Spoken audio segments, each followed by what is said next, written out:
नमस्कार दोस्तों, आप सभी का एक बार फिर से स्वागत है हमारे चैनल में। आज के इस वीडियो में हम सुनेंगे जितिया यानी जीवित पुत्रिका व्रत की धार्मिक एवं पौराणिक कथा। तो सबसे पहले सभी माताएं एवं बहनों को जितिया व्रत की हार्दिक शुभकामनाएं।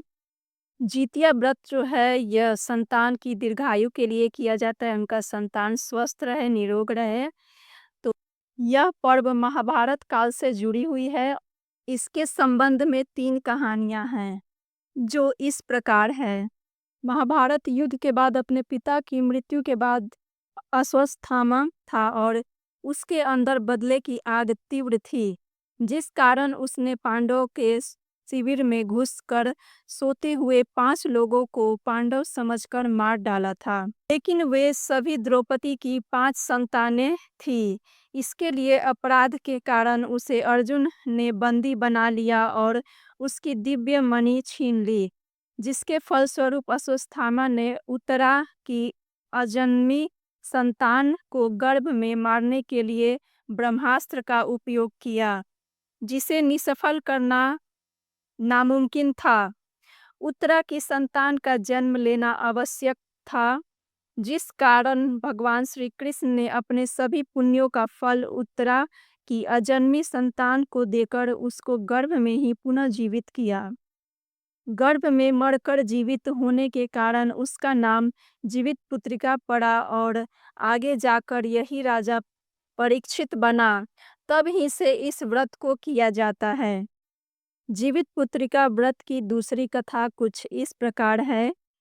गंधर्वों के राजकुमार का नाम जिमितवाहन था। वे बड़े उदार और परोपकारी थे। जिमितवाहन के पिता ने वृद्धावस्था में वानप्रस्थ आश्रम में जाते समय इनको राज सिंहासन पर बैठाया, किंतु इनका मन राजपाट में नहीं लगता था। वह राज्य का भार अपने भाइयों पर छोड़कर स्वयं वन में पिता की सेवा करने चले गए।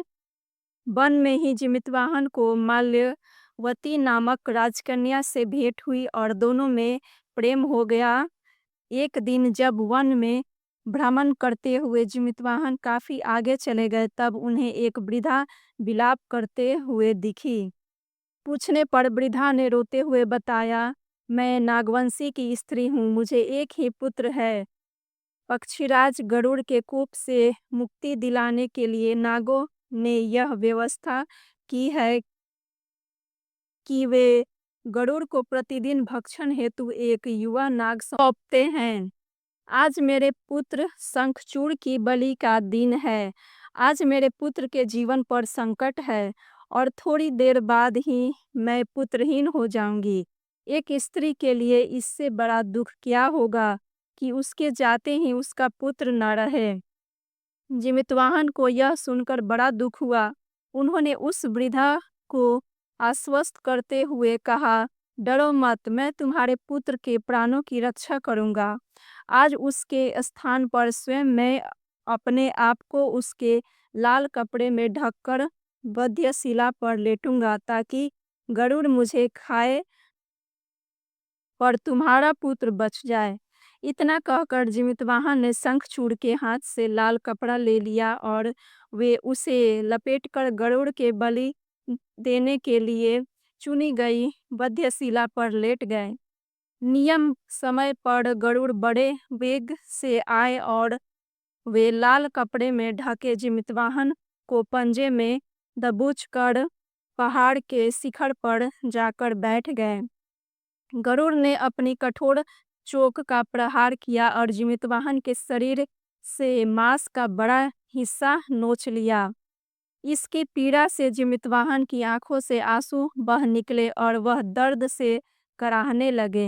अपने पंजे में जकड़े प्राणी की आंखों में आंसू और मुंह से कराह सुनकर गरुड़ बड़े आश्चर्य में पड़ गए, क्योंकि ऐसे पहले कभी न हुआ था। उन्हें जिमितवाहन से उनका परिचय पूछा। जिमितवाहन ने सारा किस्सा कह सुनाया कि कैसे एक स्त्री के पुत्र की रक्षा के लिए वह अपने प्राण देने आए हैं। आप मुझे खाकर भूख शांत करें। गरुड़ उनकी बहादुरी और दूसरे की प्राण रक्षा के लिए स्वयं का बलिदान देने की हिम्मत से बहुत प्रभावित हुए। उन्हें स्वयं पर पछतावा होने लगा।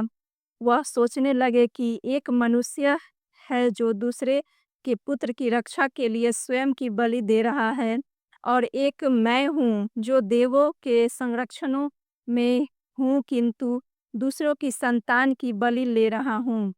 उन्होंने जीवितवाहन को मुक्त कर दिया। गरुड़ ने कहा, हे उत्तम मनुष्य, मैं तुम्हारी भावना और त्याग से बहुत प्रसन्न हूँ। मैंने तुम्हारे शरीर पर जो घाव किए हैं उसे ठीक कर देता हूँ। तुम अपनी प्रसन्नता के लिए मुझसे कोई वरदान मांग लो। राजा जीवितवाहन ने कहा कि हे पक्षीराज, आप तो सर्वसमर्थ हैं। यदि आप प्रसन्न हैं और वरदान देना चाहते हैं तो आप सर्पों को अपना आहार बनाना छोड़ दें। आपने अब तक जितने भी प्राण लिए हैं उन्हें जीवन प्रदान करें। गरुड़ ने सबको जीवन दान दे दिया और नागों की बलि न लेने का वरदान भी दिया। इस प्रकार जीवितवाहन के साहस से नाग जाति की रक्षा हुई।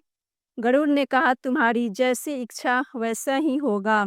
हे राजा, जो स्त्री तुम्हारे इस बलिदान की कथा सुनेगी और विधि पूर्वक व्रत का पालन करेगी, उसकी संतान मृत्यु के मुख से भी निकल आएगी।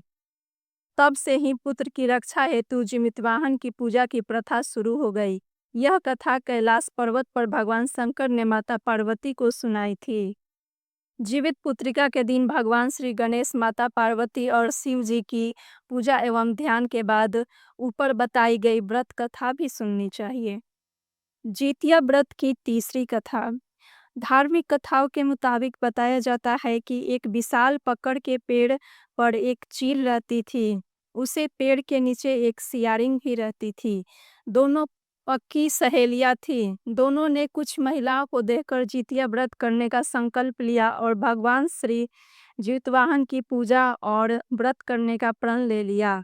लेकिन जिस दिन दोनों को व्रत रखना था उसी दिन शहर के एक बड़े व्यापारी की मृत्यु हो गई और उसके दाह संस्कार में सियारिन को भूख लगने लगी थी।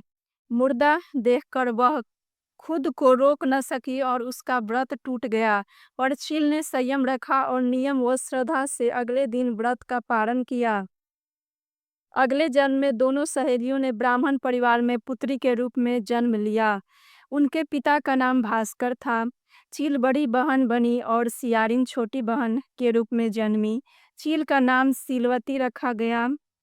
सीलवती की शादी बुधिसेन के साथ हुई, जबकि सियारिन का नाम कपूरावती रखा गया और उसकी शादी उस नगर के राजा मलाई केतु से हुई। भगवान जीतवाहन के आशीर्वाद से सीलवती के 7 बेटे हुए, पर कपूरावती के सभी बच्चे जन्म लेते ही मर जाते थे। कुछ समय बाद सीलवती के 7 पुत्र बड़े हो गए और वे सभी राजा के दरबार में काम करने लगे। कपूरावती के मन में उन्हें देख ईर्ष्या की भावना आ गई। उसने राजा से कहकर सभी बेटों के सिर काट दिए। उन्हें 7 नए बर्तन मंगवाकर उसमें रख दिया और लाल कपड़े से ढककर सीलवती के पास भिजवा दिया। यह देख भगवान जीतवाहन ने मिट्टी से 7 भाइयों के सिर बनाए और सभी के सिरों को उसके धड़ से जोड़कर उन पर अमृत छिड़क दिया। इससे उनमें जान आ गई। 7 युवक जिंदा हो गए और घर लौट गए। जो कटे सिर रानी ने भेजे थे वे फल बन गए। दूसरी ओर रानी कपूरावती बुद्धिसेन के घर से सूचना पाने को व्याकुल थी। जब काफी देर सूचना नहीं आई तो कपूरावती स्वयं बड़ी बहन के घर गई। वहां सबको जिंदा देखकर वह सन्न रह गई। जब उसे होश आया तो बहन को उसने सारी बात बताई। अब उसे अपनी गलती पर पछतावा हो रहा था। भगवान जीतवाहन की कृपा से सीलवती के पूर्व जन्म की बातें याद आ गई। वह कपूरावती को लेकर उसी पाकड़ के पेड़ के पास गई और उसे सारी बातें बताई। कपूरावती बेहोश हो गई और मर गई। जब राजा को इसकी खबर मिली तो उन्होंने उसी जगह पर जाकर पक्कड़ के पेड़ के नीचे कपूरावती का दाह संस्कार कर दिया। तो इसी के साथ जितिया व्रत की कथाएं समाप्त होती है। तो एक बार बोलिए जीतवाहन भगवान की जय और कमेंट में श्री हरि विष्णु जरूर लिख दीजिएगा दोस्तों। तो आज के इस वीडियो में इतना ही। आप लोगों से जल्द मुलाकात होगी दूसरे वीडियो में। तब तक आप हमारे चैनल पे बने रहें इसी तरह के वीडियो देखने के लिए। और मेरी वीडियो अच्छी लगती है तो वीडियो को एक लाइक और मेरे चैनल को सब्सक्राइब ज़रूर कर दीजिएगा दोस्तों। धन्यवाद।